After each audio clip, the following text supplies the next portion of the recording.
Yes, welcome everyone. Cannabis News, I'm your host, Joe Klare. It's March 13th, 2020, Friday the 13th. I don't have any spooky music for that. I guess I should have, but I dropped the ball. What can I say? Today we're talking about Canada still defending legalization to the United Nations. Also Alabama, a little advancement there, a little progress there when it comes to medical marijuana, and some interesting advice from an Indiana State Police superintendent about people who are coming from like Illinois or Michigan and bringing marijuana into Indiana from those legal states. Is not something they look kindly upon, but you may be surprised at what he has to say, at least some of it. A lot of it's not surprising, but some of it may be. All of that is coming up, of course, but first, Cannabis News is brought to you by NatureSide, nature-side.com, and their organic, all-natural pesticides grow safe and poison-free with NatureSide. Don't use harmful chemicals or banned pesticides. Use NatureSide instead. Don't use yucky stuff on things that people are going to be ingesting, whether it's cannabis or something else. Use NatureSide, nature-side.com, a proud sponsor of Cannabis News, now for over 600 episodes. Thank you, NatureSide, for your continued support. This first story is by Julia Granowitz at marijuanatimes.org. Canada proudly defends their decision to legalize cannabis. That's right. A year and a half later, they still have to defend the fact. Because the UN apparently has a problem, and they're a little behind the times, as it were, when it comes to cannabis legalization. After a year and a half, Canada is still defending their decision, according to Julia, to the United Nations Commission on Narcotic Drugs. Michelle Boudreau, I think that's right, Boudreau, I don't know. She's a Director General for Health Canada's Controlled Substances Department, said, quote, the illegal market has already lost 30% of its market share, and we have seen no corresponding increase in the overall size of the market. This represents nearly $2 billion in sales that did not go to criminal organizations. I don't know. I understand that it's, I mean, I don't want to stereotype Canadians, but I guess it's in their nature to kind of defend what they're doing. Screw the UN. I mean, I'm sorry. What have they done? What has the UN done? What has the UN done to help drug problems in general? What has the UN done while millions of people in places like Canada and the United States have been thrown in prison for nonviolent marijuana offenses? What has the UN done? Nothing. Why Canada? Like I said, I guess it's in their nature, and I guess it's part of what they're, and they feel like to explain themselves in these old treaties that they're a part of, and don't apologize, don't defend. You did what you did. People voted for it. It's fine. People don't deserve to go to prison for cannabis because they're not infringing on the rights of anyone else. You don't need to defend yourself.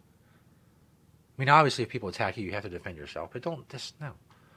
Just have the scones, let's say, to tell the UN to, what do Canadians say? They don't say piss off. That's an English thing. What do they say? I don't know. There's something about maple syrup, I guess. Say something about maple syrup, make it witty, and clap back or whatever the kids say, and move on. You legalize marijuana. People are buying legal marijuana. What's the big deal? It's not, is the answer. It's a rhetorical question, but I answered it anyway. It's the next story. From MontgomeryAdvisor.com, Alabama Senate approves a medical marijuana bill.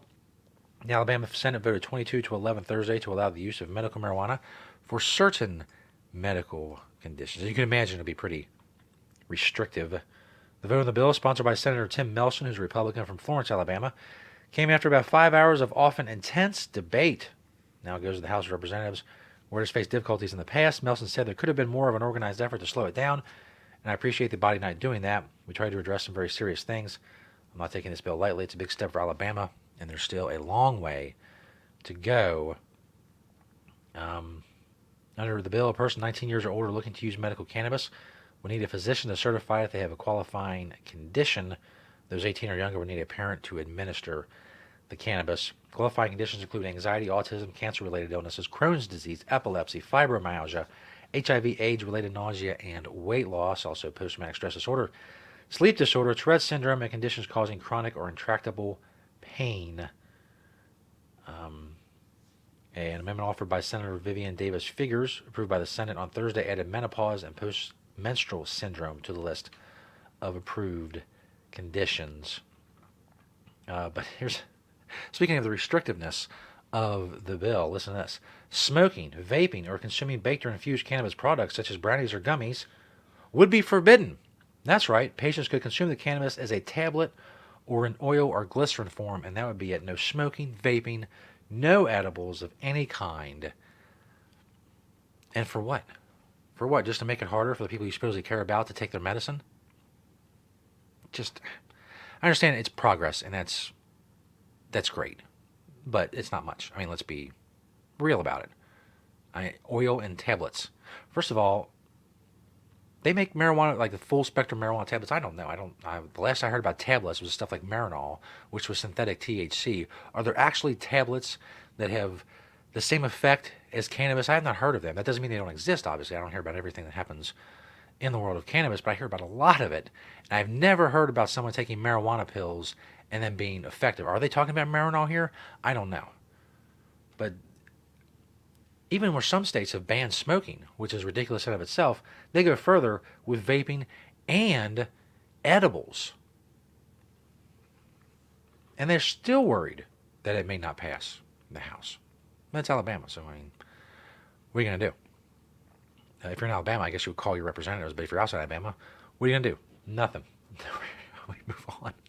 This last story from WTHR.com. Indiana State Police Superintendent knows you're bringing marijuana across state lines and has some advice. If you're among the growing number of Hoosiers now crossing the border to buy marijuana in Illinois or Michigan, and you plan to bring it back to Indiana, the man who runs Indiana State Police has a message for you. Don't get caught.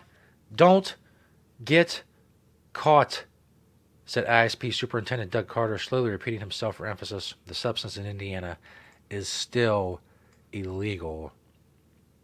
Carter contacted WTHR after watching a 13 investigative report showing hordes of Indiana residents traveling to nearby states to purchase marijuana legally. Narc! During a recent trip to the Relief Center marijuana dispensary that's just 8 miles north of the Indiana border in Niles, Michigan, WTHR found the majority of cars in the crowded parking lot had Indiana license plates. Most customers waiting in the long line outside the business were Hoosiers who asked not to be identified because they plan to transport their purchases back to Indiana. I'm going to use it in the safety of my own home, said Jeff, a resident of Northwest Indiana who purchased more than $100 worth of marijuana products. Feeling the need to defend himself, it doesn't matter where you're going to use it in the safety of your own home. He acts like it's a machine gun. It's weed. You're taking it home and smoking. You don't have to explain yourself to anybody, although legally I guess you would. But it's ridiculous these people feel defensive. That was the whole point of legalization, is to not feel defensive. But if you have to leave your state because your state's behind on certain things, and there's other states nearby that are more advanced when it comes to this sort of thing, then you do what you have to do. In any case, and they go on and on, about, this guy doesn't like, this superintendent dude doesn't like marijuana legalization, so on and so forth. He says, no, so far as troopers have not seen an increase in arrests or traffic accidents linked to marijuana sales in neighboring states. Asked if the Indiana State Patrol or State Police had added extra patrols along the Michigan and Illinois border since those states began allowing legal marijuana sales a few months ago, the superintendent was emphatic. No, no, no, no, no. Take it? There's 6 no's. Carter said, shaking his head. That's not a good patrol tactic. It's not one I support. He said motorists crossing the border with small amounts of marijuana are not the people his troopers are really looking for. They're looking for suppliers of harder drugs and such to keep kids safe. And it's a good attitude for someone in this position to have, to not be targeting people just because they're leaving Michigan and coming back from Michigan with an Indiana license plate. I don't know how many officers and law enforcement personnel in his position have that attitude. I think some have the opposite attitude, and we've done stories on here before about people being targeted as soon as they would leave dispensaries in places. So I mean, good for him. And as far as when Indiana is going to get legalization, well, it's a long way to go. I mean, Indiana's the type of state where they're still battling over just how controversial hemp is. And they just recently kind of got through that hurdle. They're still working on CBD, no medical marijuana, and recreational marijuana. Well, no. Indiana will legalize recreational marijuana long after the feds do. If I had to predict, that's the prediction that I would make. It's the end of another week here at the Marijuana Times. Search the Marijuana Times on YouTube.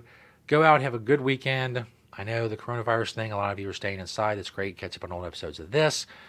Whatever you feel the need to do, just be safe, be cautious.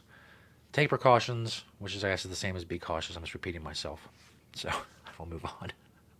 Let you get to your weekend. I'll get to my weekend. Thanks, everybody, for watching and listening. Thank you to Nature Side, nature-side.com, and their organic, all-natural pesticides. Keep spreading the truth about cannabis with this show. We appreciate it.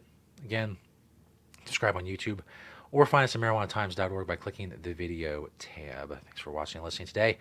We'll see you next week right here on Cannabis News.